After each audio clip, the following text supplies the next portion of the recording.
Kaunist keskhommikut, head raadiokuulajad ja vaatajad YouTube'is. Täna on Keskhommiku stuudios Keskerakonna esimees Mihhail Kõlvart, Keskerakonna peasekretär Anneli Ott ja mina saatejuhina Alek Mägi. Ja räägime poliitikast ja mitte ainult, räägime majandusest, räägime sellest, mis Eesti elus toimub. No, me ei saa kuidagi mööda minna sellest, et juba nädala pärast on presidendivalimised. Ja Mihhail, mitut sellist suurt debatti ja arutelu sa presidendikandidaatide vahel Eesti avalikkuses oled näinud? No meil on ju praegu selline olukord, et tegelikult kampaaniaga tegelevad mitte kandidaadid, vaid erakonnad. Ja see kampaania algas juba aasta alguses sellega, et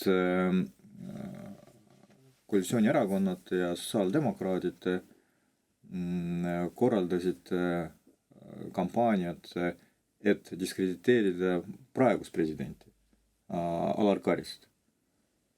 Siis algas kampaania selleks, et ühiskonnale, aga ka opositsioonierakondadele peale suruda arusaama, et on olemas ainult üks kandidaat. Et pole mõtet isegi arutada ja täna me juba jõudsime nii kaugele, et juhul, kui näiteks Keskerakond ütleb, et see protsess ei ole demokraatlik ja me seda ei toeta, siis kõlavad süüdistused, et selline arusaam on vastuolus põhiseadusega. Ja nüüd püüame kirjeldada olukorda niimoodi üldteoreetiliselt. Ehk siis me elame olukorras, kus on võimalik ainult üks kandidaat ja kui sa ei soovi tema poolt hääletada, siis sinu käitumine ei ole legitiimne. Minu arvates see peaks midagi meenutama ajaloost, et kuidas me siis jõudsime nii kaugele. No minu arust see kõik oli juba väga lihtne, sest tegelikult praegu määratakse ametisse 3. president juba järjest. Et Eesti demokraatia on saanud tõsise tagasilöögi mitte täna, vaid juba 10 aastat tagasi. No tegelikult siis, kui oli otsustatud, et presidendivalimised toimuvad Riigikogus, siis me peame tunnistama, et sammu järgi me jõudsime nii kaugele, et valimised sisuliselt ei toimu. Sest ei saa võrrelda seda, mis oli paarkümmend aastat tagasi. Isegi 10 aastat tagasi. Isegi 10 aastat tagasi. Seal oli ka 5 kandidaati. Siis olid päris tõsiselt võetavad kandidaadid, debatt ühiskonnas, mis on väga oluline, mitte ainult kandidaadide vahel, sest kandidaadide tase andis võimaluse tuua esile teemad, mis päriselt olid olulised ja siis tekkiski see vajalik arutelu ühiskonnas. Ja täna me jõudsime nii kaugele, et meile öeldakse, et debatti vaja ei ole ja isegi tegelikult on muutunud normaalseks lähenemiseks, et kandidaat ise ei pea nagu pingutama ja isegi ei pea soovima. Ja rääkimata sellest, et no ma arvan, et see ei ole lihtsalt lugupidav ühiskonna, riigi suhtes, et meile mängitakse show'd mitu kuud järjest, et nagu kandidaat soovib või ei soovi, kas temaga on räägitud või ei ole räägitud, kas ta ikka kandideerib või ei kandideeri, kas selleks, et kandideerida, on tal võimalus teha kampaaniat või ei ole, või üldse suhelda kas poliitikutega või meediaga, kas selleks, et see protsess algaks, on vaja suure enamuse toetust või piisab, et tuleb ainult 21 allkirja. Et no, see kõik käib mitu kuud järjest ja siis selle show lõpus me saame aru, aga tegelikult kandidaat oli algusest peale teadlik, et ta soovib kandideerida ja kandideerib ja oli ka selleks valmis, siis pärast tulid kohe välja nii teesid kui ka kommunikatsiooniagentuur abiks. Et no ma arvan, et see ei ole lihtsalt kooskõlas arusaamaga, kuidas demokraatlik protsess peab, päriselt demokraatlik protsess peab nagu välja nägema. Anneli, kas Eestil on üldse presidenti vaja? Et see küsimus sellises kontekstis tuleb alati üles. Kuidas sina seda protsessi näed? No ma arvan küll, et selline tasakaalustav jõud tegelikult, ütleme siis, valitsuse, Riigikogu ja presidendi institutsiooni vahel on nagu oluline, et küsimus on täpselt selles, et kuidas seda nagu reaalselt rakendatakse. Et praeguse protsessi valguses tundub, et kui Ülle Madise räägib endast kui tulevasest presidendist, et kes on selline rahva ühendaja ja et ärme kakle ja tülitse ja tema teeb selle nimel tööd, siis varasemalt on ju väga selgelt välja öeldud, et presidendi roll on väga palju seotud valimispoliitikaga ja Eestist väljapoole antavate sõnumitega, et temal nüüd see kogemus puudub ja tõenäosus, et ikkagi Välisministeerium hakkab neid sõnumeid väga selgelt ette ütlema ja presidendist saab siis lihtsalt nende hääletoru, see risk on nagu väga suur. Ja mind paneb nagu imestama see, kui öeldakse, et ega see presidendi roll ei olegi väga oluline, sest tegelikult on siin üks väga tõsine moment, mis võib-olla esmapilgul ei tundu nii oluline, aga mida varasemalt ka presidendid on päris jõuliselt kasutanud, on ju see, et peale valimisi on president see, kes annab erakondadele või valib siis selle erakonna, kellele ta annab õiguse valitsust moodustada. Ja see ei pruugi olla see erakond, kes valimised võidab. Ja läbi selle otsuse tegelikult president väga tõsiselt annab Eesti poliitikale suuna. See on poliitiline otsus. Ja kui presidendi kandidaat ütleb, et tema ei ole üldse poliitik, siis see on nüüd see koht, kus tegelikult president teeb väga olulise otsuse Eesti jaoks. Ja siin ma arvan, et täna Eesti inimesed peavad sellest aspektist lähtudes mõtlema ka oma valikule Riigikogu valimistel, et kui suur saab olema ühe erakonna nii-öelda võidukaal teiste osas. Et palju seal presidendil jääb siis, ütleme siis seda kaalutlusruumi, et kas on võrdsete tulemustega erakonnad või on selgelt üks, kes on need valimised võitnud ja seal nagu seda diskussiooni kohta väga ei ole. Et see on üks moment, mis minu arust on siin selles debatis või arutelus üldse nagu välja jäetud, et presidendil on oluline roll Eesti poliitika suunamisel.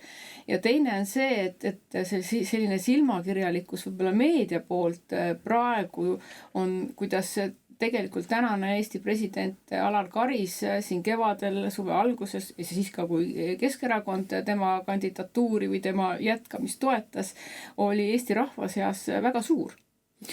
Aga tänase presidendi oma on kordi väiksem, see 40 või kandidaadi oma on kordi väiksem, aga öeldakse, mängitakse seda juba nii oluliseks toetuseks, et kõik saadikud Riigikogus peaksid toetama minema ja kui nad seda ei tee, siis neid nimetatakse erinevalt, protsessi reeturiteks. Nii et ma arvan, et neid momente, mille üle siin tegelikult peaks ühiskond tõsiselt mõtlema praegu lahtirullunud olukorra raames on väga-väga mitmeid. Mulle tundub, et üks väga suur probleem on see, et opositsioon on meil Riigikogus väga nõrk. Mulle tundub täiesti uskumatu, et sellises olukorras, kus Reformierakond, kes ainsana saab esitada presidendikandidaati, otsustab, et kes see on, ja siis suur osa opositsioonist ütleb, et kõik on väga hästi ja hääletatakse Reformierakonna kandidaat läbi. Ja see on selles mõttes minu arust nagu omapärane, et kui meenutame näiteks seal 2000. aastate algust, siis seal olid selged mustvalged vastasseisud ja need olid poliitiliselt, kuidas öelda, täiesti teravad, et viimane näiteks Arno Trüütel versus Toomas Hendrik Ilves, et seal see ei olnud niimoodi, et valiti inimest. Seal olid tegelikult ikkagi erakondlikud opositsiooni, koalitsiooni jooned väga tugevad. no ma arvan, et see Eesti rahvas on huvitatud, et valitakse inimest. Ja ma arvan, et presidendi roll ongi rahva ühendaja. Ja kuna presidendil peaks olema selline roll, ta ei saa olla lihtsalt ametnik, keda määratakse, nagu see praegu toimub. See peab olema poliitik selles mõttes, et ta on rahva tahe esindaja ja eestvedaja. Ja selles mõttes president loomulikult on poliitik. Ta on muidugi ka suunaja ja ka sellepärast on poliitik. Ja see on minu arvates väga oluline aspekt. Kas ta peab olema ühe või teise erakonna esindaja, ma arvan, et see on teistjärguline. Kas ühiskonnas ja Riigikogus peaks toimuma debatt valimiste kontekstis? Muidugi. See ongi demokraatia sisu. See arutelu ja rääkimata sellest, et meie ühiskond praegu väga vajab arutelu, sisulist arutelu, mida poliitikud väga tihti, erakondade poliitikud ei saa kvaliteetselt ühiskonnale pakkuda. Nüüd, mida me näeme praegu Riigikogus? Jah, tõepoolest, see on Reformierakonna projekt, mida toetavad siis sotsiaaldemokraadid ja Eesti 200.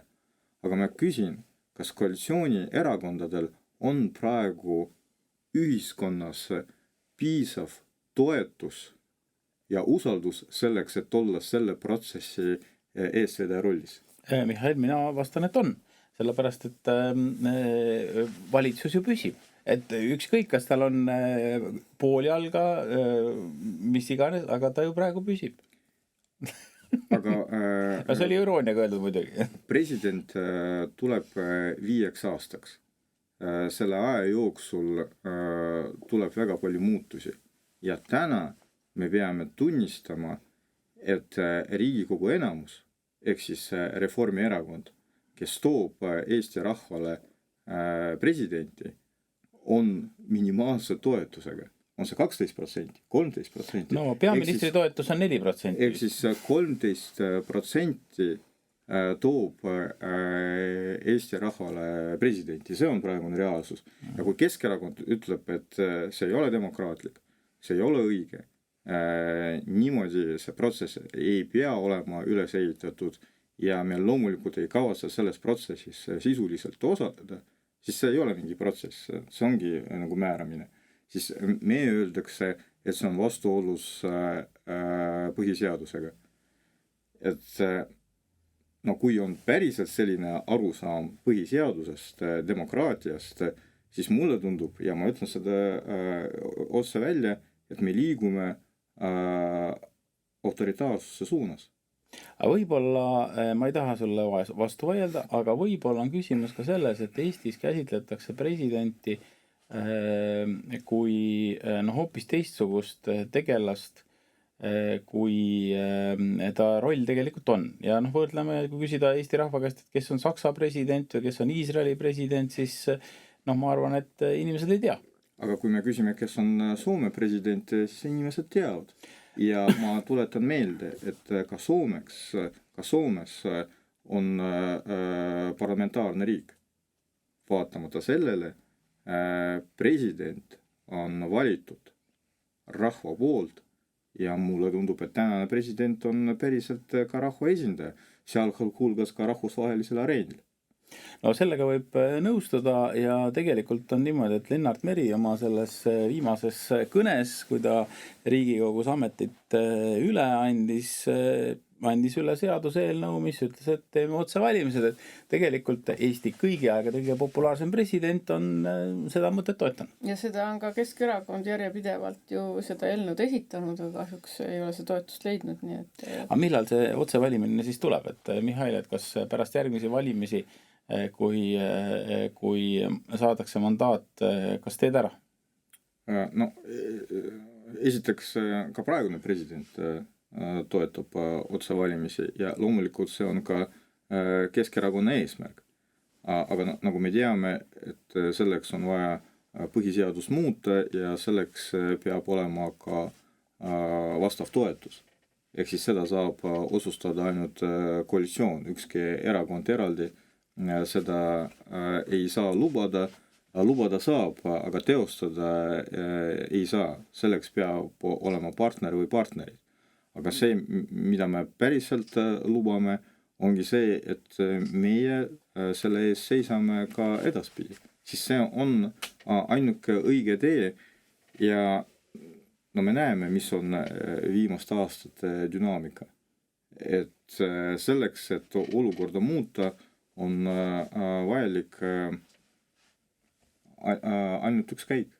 Tuleb muuta põhiseadust, tuleb kehtestada presidendi otsevalimised ja siis me saamegi öelda, et president on rahva esindaja, kuna rahvas on teda valinud.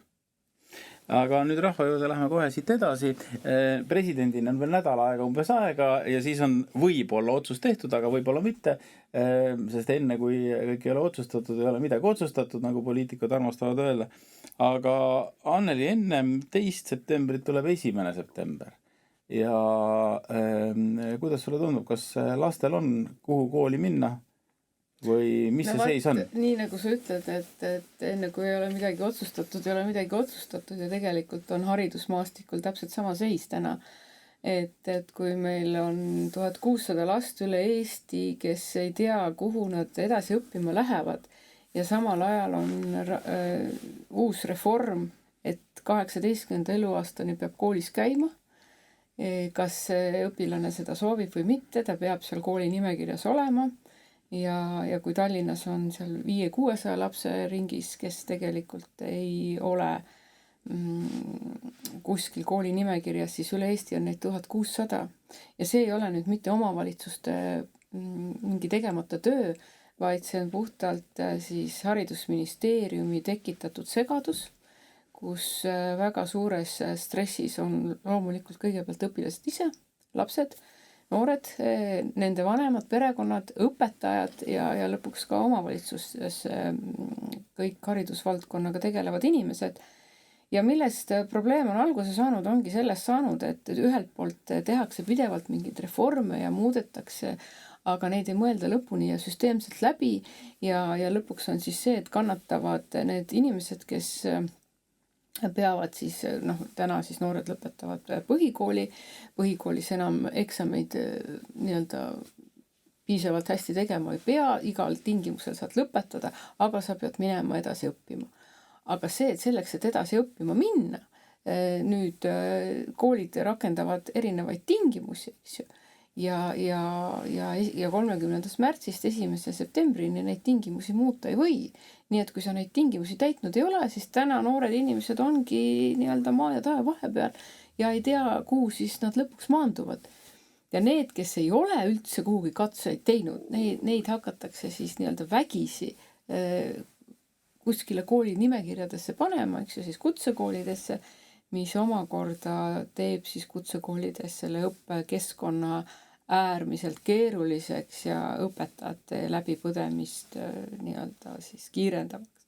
Nii et siin praegu on kindlasti haridusministeeriumi, haridusministri poolt tekitatud Eesti tuleviku mõttes väga-väga suur segadus ja mida kiiremini me suudame seda lahendada, seda olulisem see on, sest et kui me kogu aeg räägime seda, kuidas Eesti jaoks kõige olulisem on meie inimene, Eesti rahvas, eks ju, me oleme väike riik, siis meil ongi iga inimene oluline ja see tähendab ka see, et iga noor on oluline ja see sõnum, mida riik annab läbi koolisüsteemi temale kui indiviidile, on täpselt sama oluline kui tervikuna see sõnum ühiskonda anda. Mihhail, miks pärast me oleme nüüd 30 aastat kogu aeg, mul on selline tunne olnud, et kogu aeg toimub üks haridusreform ja mitte kuskil ei ole jõutud? Tead, milles seisneb kurb ja valus iroonia? Meil on puudu 1600 koolikohta, aga samas meil on demograafiline kriis. Laste arv väheneb iga aastaga. Üle Eesti pannakse koolid kinni. See on tänane reaalsus. Ja nüüd lugupeetud haridusminister tuleb järjekordse reformiga välja ja selle tulemusena lapsed ei saa kooli. et kuidas see võimalik on. Aga see on võimalik sellepärast, et praegune minister tegeleb reformidega rutiinselt. Et ala tuleb tööle, noh, see reform on käivitatud, ei ole õnnestunud, see reform on käivitanud, kukkus läbi. Mida teha selleks, et olukorda parandada?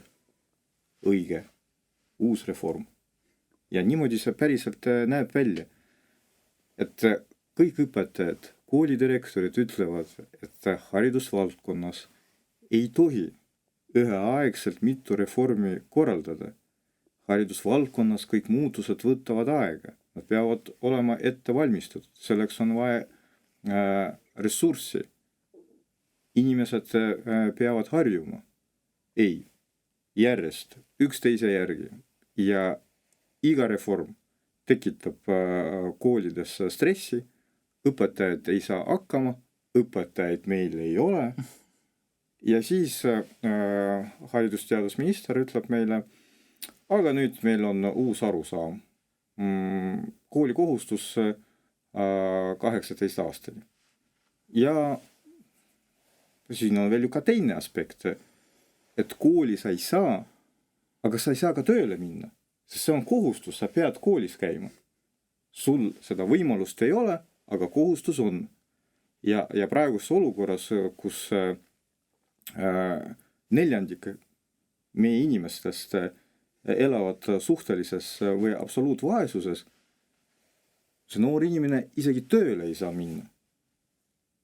See on ju see laiem pilt sellest olukorrast, kus me oleme.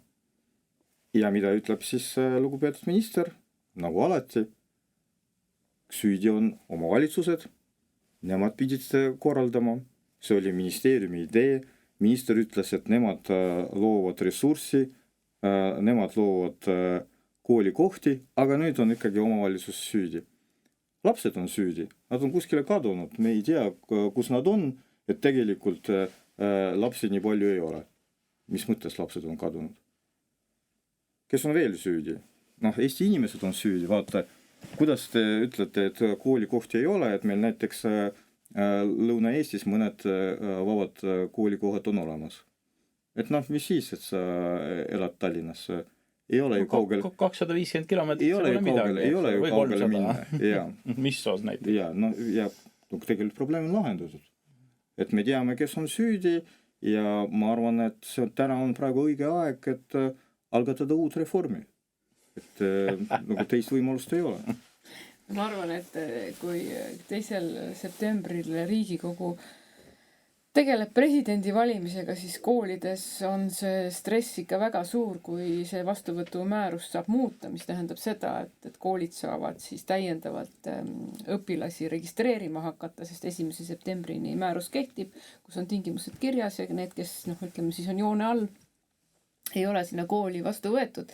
Ja ma arvan, et siin on üks moment on ka see, et see on tohutult suur kommunikatsiooni selline käkk sõna otseses mõttes.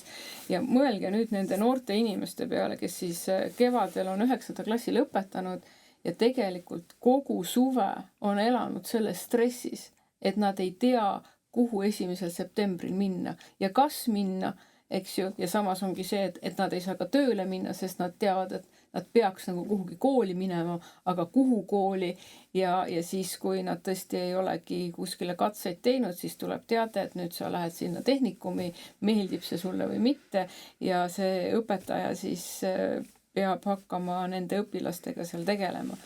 Nii et see on tõesti üks väga suur käkk, mis on kokku keeratud ja ma väga südames soovin nendele õpetajatele, aga kohalikele omavalitsustele jõudu ja ennekõike noortele, et sellest olukorrast üle saada ja mitte seda kogu eluks endale kaasa võtta, seda sõnumit, et ma ei ole väärt või et ma ei ole piisav, vaid see on lihtsalt läbi mõtlemata üks poliitiline väga suur segadus tekitatud mida nüüd peavad noored ja kohalikud omavalitsused koos koolide õpetajatega lahendama.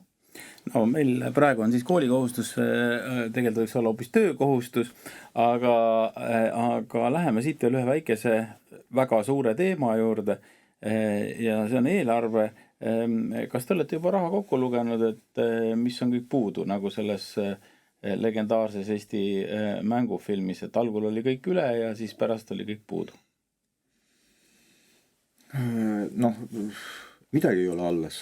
Ongi... No ka ühes kontol ju seisab 250 miljonit, kas sa ei pannud tähele? Ongi üks suur auk, mitte eelarve, et see, mis meid ootab. Aga meid jätkuvalt ootavad ka suuremad väljakutsed.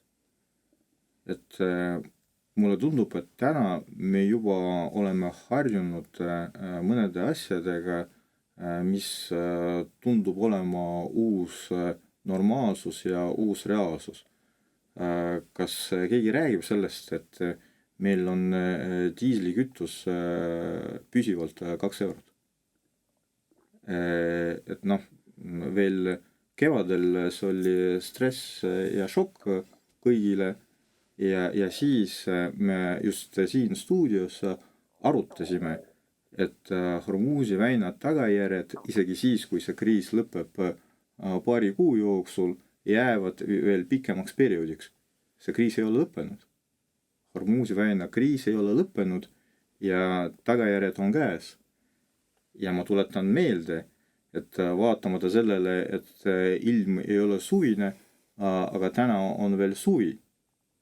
Kuu aega. Ja hinnad juba kasvavad, mis meid ootab talvel. Ja me teame, et ka gaasihoidlad Euroopas ei ole täis võrreldes eelmise perioodiga. Ja me teame, et ennustatakse, et ka elektri hind talvel jälle järsult kasvab. See on see reaalsus, mis on juba käes. Me ei saa öelda, et see tuleb või ei tule või see meid ootab. See reaalsus on käes. Kas täna keegi on kuulnud, et valitsus arutab meetmeid, mida tuleb rakendada siis, kui meil kordub eelmise talve kriis? Ja see on eelarve küsimused. Täna keegi sellest ei räägi. Ja see ongi probleem, et praegune valitsus ei suuda isegi tagajärjedega tegeleda, rääkimata sellest, et ennustada, ennetada ja vastavaid meetmeid rakendada. Seega ma olen väga pessimistlik eelarve suhtes. Ma isegi ei räägi sellest, et meil on vähemus valitsus ja kuidas see menetlus hakkab käima Riigikogus, see on eraldi teema, aga kui rääkida kontseptuaalsest sisust, mida see valitsus on võimeline teha, siis olukord on päris kurb. No, mulle tundub, et praegusel valitsusel, kuna nad on üsna veendunud vist, et nad siiski sellises koosseisus pärast valimisi ei jätka, teevad selliseid otsuseid, viskavad miine ja granaate sinna eelarvesse päris mitu ja keegi nagunii sealt midagi välja lugeda ei oska. No see, et välja lugeda ei oska, on muidugi suur probleem ja üks koht kindlasti, kuhu, kui see valitsus peaks muutuma, siis tuleb kindlasti sisse vaadata erinevate MTÜ-de rahastamisse, et kui ikkagi peaaegu 2% läheb MTÜ-desse, kus me tegelikult täpselt ei tea, et kes need MTÜ-d on, mis nad teevad ja milleks seda riigieelarvet kulutatakse, siis see võib-olla tundub nagu selline mitte oluline teema, aga kui aastaid ja aastaid me ei saa aru, millega tegelikult riik tegeleb ja keda rahastab, et siis see on nagu küsimus.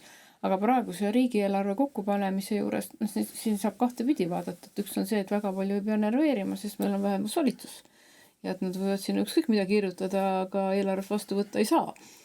Aga teine on see, et seda protsessi saame siin kindlasti raadios veel mitu korda arutada, et kes on siis need, kes lähevad seda eelarvet toetama ja mis tingimusel lähevad toetama ja mis on siis need otsused, mida sinna võib-olla sisse kirjutatakse just selleks, et see eelarve saaks vastu võetud.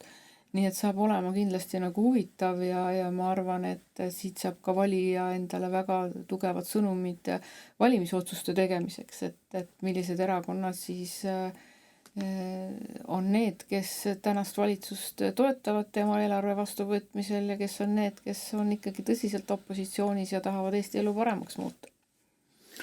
Tegelikult see on nagu väga hea ja kurb näide.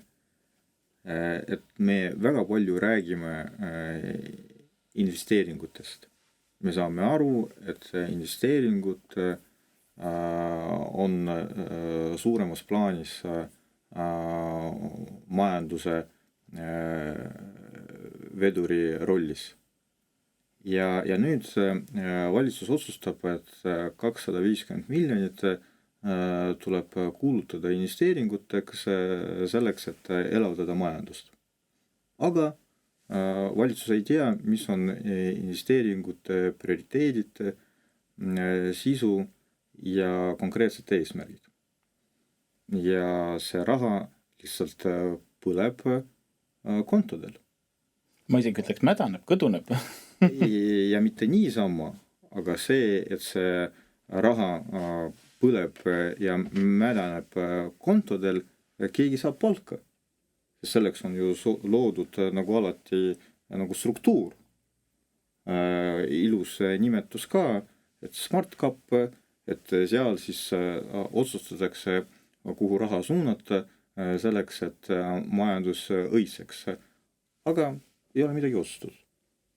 Ja see ei ole lihtsalt, ütleme nii, mingi väike detail, et raha eraldati, aga tegelikult ei suutnud ära kasutada, vaid selle asja hind on laenukoormus, mille eest maksab riik ja maksumaksja. Et me võtame raha, võtame laenu ja meil laenukoormus teadaolevalt kasvab selleks, et ametnikud ja valitsus istuksid selle raha peal ja lihtsalt arutaksid, et kuhu siis raha suunata. Ja tegelikult isegi seda sisulist arutelu ei ole. Lihtsalt Exceli tabelis on kirjutatud a la investeeringuteks ja kõik. Midagi selle rahaga ei toimu. Ehk siis tegelikult ühes küljes me räägime, et raha ei ole eelarves, aga iga aasta umbes sama palju ja isegi rohkem, mingi 500 miljonit riik lihtsalt ei kasuta. Et see raha lihtsalt seisab eelarves. Aga mul on Mihhail selle üle ikkagi väga hea meel, sest siis kui sa oled valitsuses näiteks hakkad rahandusministriks, siis sul on vähemalt midagi tagataskust võtta. Ja kui otsida, siis võib-olla leiab veelgi rohkem. Suurepärane. Selle teadmisega tänase Keskhomiku lõpetame. Stuudios olid Keskerakonna peasekretär Anneli Ott, Keskerakonna esimees Mihhail Kõlvart, mina saatejuhina Janek Mägi ja Keskhomik on eetris jälle täpselt nädala pärast.